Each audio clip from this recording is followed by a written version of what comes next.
আপনি যদি অনুষ্ঠান বাড়ির মতো করে পাবদা মাছের রেসিপি বাড়িতে বানাতে চান, তাহলে আজকের রেসিপিটি শুধুমাত্র আপনার জন্যই। আজকে আমি নিয়ে এলাম দই পাবদা। তো দই পাবদা আমি কি করে বানিয়েছি, সঙ্গে থাকুন, দেখতে থাকুন। আশা করছি আপনাদের ভীষণ ভালো লাগবে রেসিপিটি। খুব অল্প উপকরণ দিয়েই আমি রান্নাটা করেছি, তবে এর টেস্ট কিন্তু অপূর্ব। দেখুন আমি কিভাবে রান্নাটা করলাম, কি কি ব্যবহার করলাম, সঙ্গে থাকুন।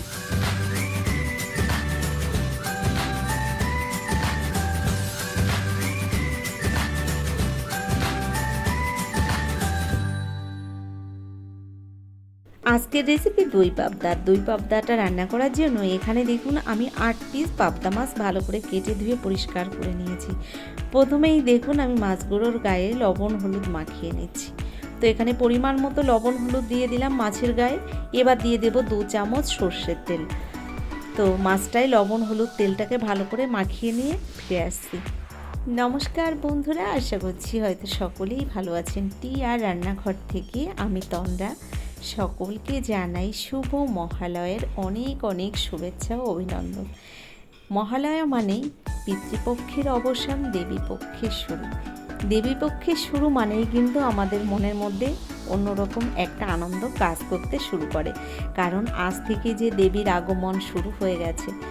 তো সকলের দুর্গা উৎসব ভালোভাবেই কাটুক, সবাই সুখে শান্তিতে ভালোভাবে পরিবারের কাছে ফিরে আসুক, সবাইকে নিয়েই আনন্দে ঠাকুর দেখুন, এটাই প্রার্থনা করব। তো আজকে যে রেসিপিটি নিয়ে এলাম, দেখুন এখানে পাবদা মাছটা আমি প্রথম লবণ হলুদ আর একটু তেল দিয়ে ভালো করে মেখে নিয়েছি। মাছটাকে এভাবে ম্যারিনেশন করে রেখে দিচ্ছি সাইডে। এর মধ্যে একটা মশলা বানিয়ে নেব।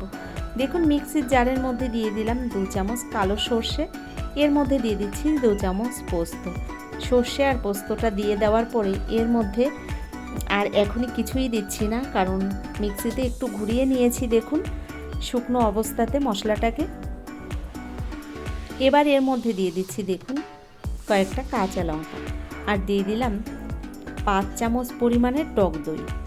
এখানে কিন্তু টক দইটা আমি আন্দাজ করেই দিয়েছি, তবে 5 চামচের বেশিই হবে, কম হবে না। কাঁচা লঙ্কা টক দই একসঙ্গে দেওয়ার পরে এবার আরও ভালো করে একবার আমি মিক্সিতে পেস্ট বানিয়ে নিয়েছি। এদিকে একটা কড়াই আগে থেকে গরম বসিয়ে দিয়েছি। কড়াইটা গরম হয়ে গেলে আমি দিয়ে দিলাম এর মধ্যে বেশ কিছুটা সর্ষের তেল।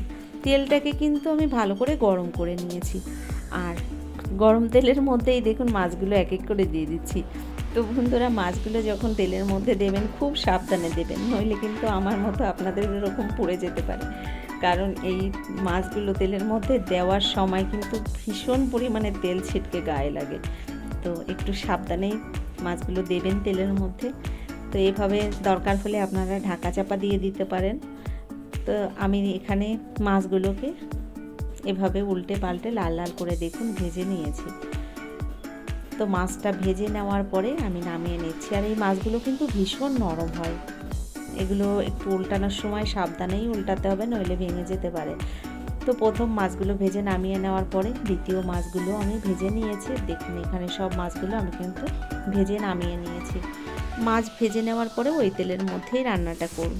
দেখুন কিছুটা কালো জিরে আমি তেলের মধ্যে ফোড়ন দিয়ে দিয়েছি। ফোড়নটাকে একটু ভেজে নিয়ে তার মধ্যে দিয়ে দিলাম 1/2 চামচ আদা বাটা। আদা বাটাটা একটু নেড়েচেড়ে ভেজে নিলাম। এবার যে মশলাটাকে আমি পেস্ট বানিয়ে নিয়েছিলাম, পেস্ট করা মশলাটা দিয়ে দিলাম আমি এই ফোড়নের মধ্যেই। ভালো করে নেড়ে চেড়ে আমি এই মশলাটাকে কিন্তু কিছুক্ষণ গ্যাসের ফ্লেমটাকে লো টু মিডিয়াম হিটে রেখে কষিয়ে নেব। দেখুন এভাবে আমি গ্যাসের ফ্লেমটাকে মিডিয়াম হিটে রেখেই মশলাটাকে কষিয়ে নিচ্ছি। এবার দিয়ে দিলাম এর মধ্যে স্বাদ মতো লবণ হলুদ। লবণ হলুদটা দেওয়ার পরে ভালো করে মিশিয়ে নিচ্ছি মশলার সঙ্গে দেখুন। আর এভাবে মশলাটাকে এমনভাবে কষিয়ে নিতে হবে, মশলা থেকে ভালো করে তেল ছাড়া পর্যন্ত মশলাটাকে কিন্তু হালকা আঁচে কষিয়ে নিতে হবে। তো এখানে দেখুন কিছুক্ষণ টাইম ধরেই আমি কিন্তু মশলাটাকে কষিয়ে নিচ্ছি। এবার এর মধ্যে দিয়ে দিচ্ছি দেখুন একদম অল্প পরিমাণে একটু জিরের গুঁড়ো। এখানে 1 চামচের 4 ভাগের 1 ভাগ রয়েছে জিরের গুঁড়ো। জিরের গুঁড়োটাকেও মশলার সঙ্গে ভালো করে মিশিয়ে নিলাম। তবে জিরের গুঁড়োটা দেওয়ার পরে খুব বেশি কষানোর দরকার নেই। এবার দেখুন দিয়ে দিচ্ছি আমি এখানে পরিমাণ মতো জল।